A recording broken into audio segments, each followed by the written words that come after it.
रात का तीसरा पहर था।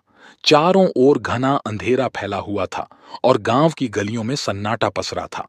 गांव के किनारे पर एक पुरानी हवेली खड़ी थी, जिसे लोग भूतिया हवेली के नाम से जानते थे। कई वर्षों से उस हवेली के बारे में अजीबो-गरीब कहानियां सुनाई देती थीं। कोई कहता था कि रात में हवेली से चीखें सुनाई देती हैं, तो कोई कहता था कि वहां किसी भूत का साया है। राहुल और उसके दोस्त इन कहानियों पर कभी विश्वास नहीं करते थे। एक दिन राहुल ने अपने दोस्तों से कहा, क्यों ना हम आज रात उस हवेली में जाकर खुद देख लें कि वहां क्या है। ये सब अफवाहें हैं, हमें डरने की जरूरत नहीं। राहुल के दोस्त पहले तो हिचकिचाए, पर फिर साहस जुटाकर तैयार हो गए।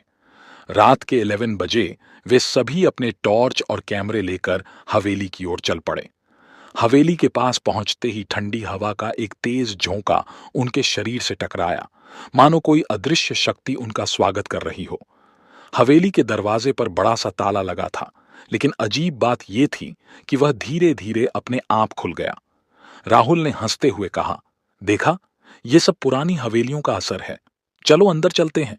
हवेली के अंदर घना अंधेरा था। दीवारों पर जाले लटके हुए थे और फर्श पर धूल की मोटी परत जमी हुई थी। उनके कदमों की आवाज गूंज रही थी, जैसे पूरी हवेली उनकी हरकतों को सुन रही हो। उन्होंने चारों ओर देखा, लेकिन कुछ खास नहीं मिला। तभी एक अजीब सी आवाज आई, जैसे कोई किसी को बुला रहा हो। राहुल ने कहा, आवाज ऊपर की मंजिल से आ रही है, चलो देखते हैं। वे सीढ़ियों से ऊपर चढ़े। ऊपर का मंजर और भी डरावना था। दीवारों पर पुराने समय की तस्वीरें टंगी थीं, जिनमें कुछ चेहरों की आंखें अजीब सी चमक रही थीं। अचानक हवा और ठंडी हो गई। तभी एक दरवाजा जोर से बंद हो गया। सब चौंक गए।